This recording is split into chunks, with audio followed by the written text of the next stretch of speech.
Nobody likes the word discipline, but it's so freaking important, isn't it? There's just this fine little line between living into that person we're meant to be and settling for the great person we could be.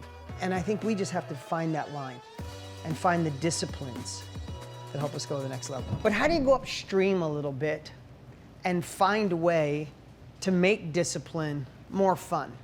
I think about the discipline of working out, right? Of exercising. I don't know about you guys, I don't like working out. I do every day, but I don't like it. But it's a discipline of mine because I'll always focus. I always focus on the outcome, right? And I don't mean me, but when I don't want to work out in the morning, there's literally a ritual that I go through in my head is like, I want to look good for my wife. I have a 1-year-old. I want to freaking be able to run with her when she's 20 and I'll be 75, right? So I want to be able to run with my 1-year-old. I like feeling better. I like looking younger. I like having the stamina to go all day. I will literally focus on all of those things, and then the discipline becomes easy. And as you go to another level, there's going to be another level of discipline. And what we can feel in that growth is sometimes a burden. Like, dude, I really want all this. God, this is a lot. Or your disciplines can be where you start eliminating the things that you don't really love anymore. You start finding a way to fall in love with that next level of growth. So the reason I like the word discipline is because the discipline you have now is going to have to expand. The rituals you have, the habits you have, we're going to grow from going from somebody who's selling some product to being in the product selling business to being a product mogul, right? To go to a level that all of us want to go to another level. True? You wouldn't be here if you didn't want that.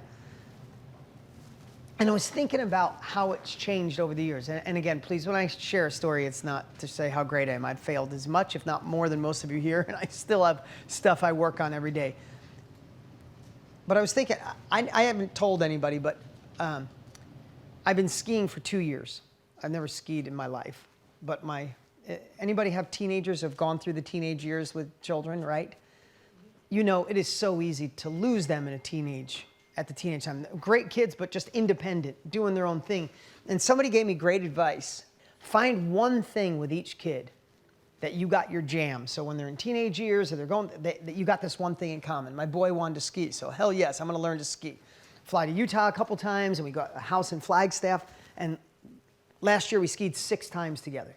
Do you know how amazing it is to drive 2 hours, no phone, conversation, get on a ski lift when it's freezing next to your boy, 20 minutes going up, conversation. He's like, oh, Dad, race me down the bottom. I mean, heaven, right? We found our jam, right? He wants to go every weekend. He wants to go tomorrow.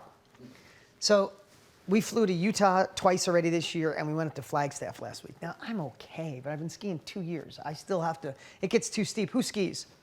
I'm still straight up pizza on the super steep ones. And he's like, Dad, French fry, no pizza.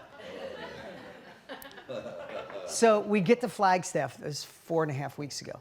And we get there, and just being dumb, I'd like to say young and dumb, but I'm old and dumb. He's like, let's not mess around. I needed to go to a couple greens, the lowest one, and warm up. He's like, let's go to the top. I'm like, you want to go? Let's freaking go, dude. Because we're about the same right now. We started at the same time. We're about the same skiers. He's starting to get a little better than me, which is annoying. Matthew McConaughey said this, and I played my boy, and he's been taking tennis for years, and I played him tennis about 5 weeks ago, and it was the first time he ever beat me. And McConaughey said this to me. He said, I realized he's got a 15, 16-year-old son. He's like, I'm not the best athlete in the house anymore. He beat me like 5 weeks ago. I'm like, son of a bitch. Like, anyway. So, of course, he says, let's go to the top. I'm not going to freaking say no. I'm like, hell yeah, if you want to do it. It was dumb.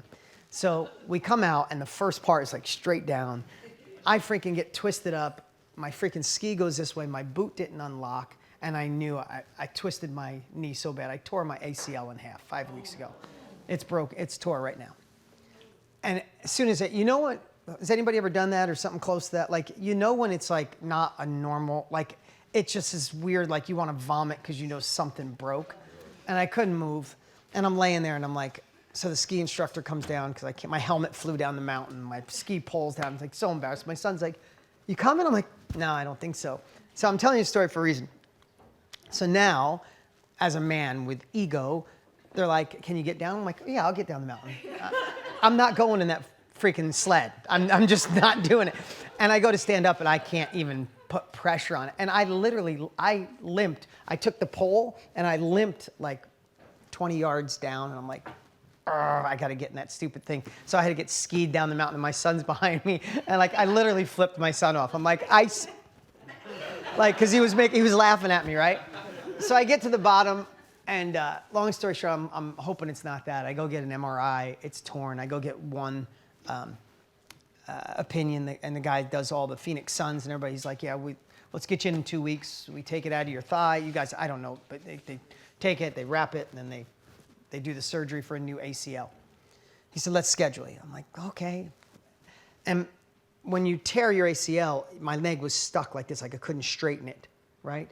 So long story short, I get a second opinion, and he's like, but this guy, he's like, if I treat the cut, the tear, it's torn in half, you need surgery. But if I treat you, he's like, you're in shape, you already got more movement than most, and he's like, there's about a 20% chance they heal if you, and I didn't know, again, I'm sorry getting in detail of this, but there's a reason. It all comes back to discipline. I didn't know what atrophy was, that when that happens, your body shuts down the muscle around it. And he looked, he goes, can you tighten this muscle right here? And I couldn't, it was gone. And it was already shrinking. And he's like, try with all, and I could not. I could do this one, I couldn't command it. And he said, here's the thing, you got about a 20% chance you don't need surgery, but you got to get that muscle strong, and you got to get everything around it strong. I'm like, so tell me what I got to do. He's like, you got to do physical therapy every day. And he gave me these exercises to strengthen the back and then exercise the front. It's about a 30-minute routine. Those of you in this space, you understand what I'm talking about. And he said, if in 90 days your leg is straight and you can make that muscle work, he goes, I think if I'm treating the person, I don't think you need the surgery. I know. So then I went to work and I found top physical therapist in one of the top one in the city, and I asked him if he could come to my house every morning at 5 a.m. 3 days a week, and then I would do it on my own. Now I'm sharing this because I don't know at any other time in my life that I would have the discipline to do it. What the physical therapist told me when he got there, he said more than 20% of people could get by without it. But most people aren't willing to do the work. And they just get to a point where they don't the muscle doesn't fire, and then they can't straighten their leg, and it starts to buckle, and they get surgery. And he goes, the worst part, they don't do the after surgery therapy, and then they got a bum knee for life. For those in the medical field, am I spot on with that, or right? So I said, what's the opposite of that? He goes, if you can straighten the muscle, do all those things. So I get this guy to come, and the reason I'm sharing it is because I really mean it. I don't know, even if a decade ago, I would have been disciplined enough to say, I'm doing this. But over the years of being in business and wanting to be a good dad to 4 kids and a good husband and running 2 companies and being Tony Robbins' partner and being good to you, like my discipline meter has gone to another level. And I just literally sat down and said, why do I want to be in the minority of making this work? And I said, because I don't want the surgery.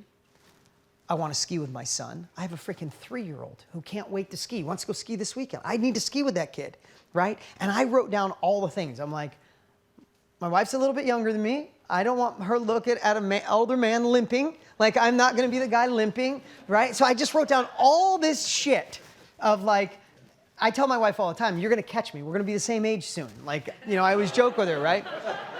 So I got to stay in good shape, right?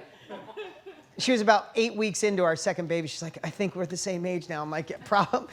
But you rebound. I'm just going to keep it. But anyway, I made a list of all the outcomes that wouldn't make this feel like a discipline, but more like, hey, I can defy the odds, right? I have not missed a day of surgery, of physical therapy every day from 5:35 to about 5:45. And then I work out after that. I have not missed a day since we started. He came this morning. I got up at 3 to work on a PowerPoint. At 5:30, he came. And today, literally 3 weeks ago, one leg was like this. He could almost put a fist under the table. I couldn't straighten it.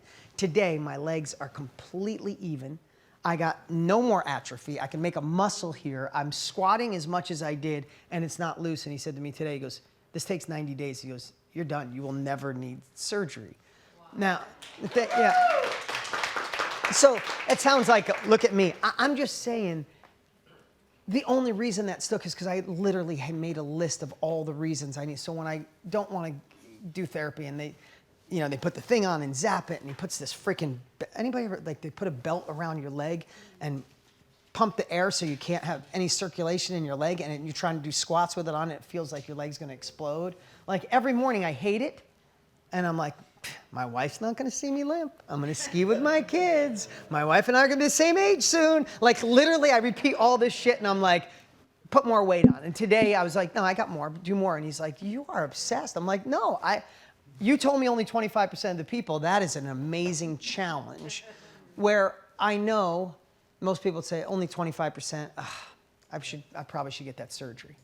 So I'm sorry to take so long to share a story, but I think discipline can be our friend. And if we find a way to leverage, Tony always talks about leverage, right? If it feels heavy, then stack the leverage of something good that makes it feel like, oh, that's all I gotta do to be able to not have surgery, to play with my kids, to have a better relationship, have more income. If that's the only, I'm afraid to go live, I'm afraid to do video. If that's all I gotta do is overcome that and video something every single day live for the next 90 days until I'm better at it, if that's all I gotta do to be successful, screw it. If I gotta jump on a call and do a high ticket sale and I gotta learn it myself before I build a team, if that's all I gotta do to be successful, I'm just gonna do it. Like we have to find that way.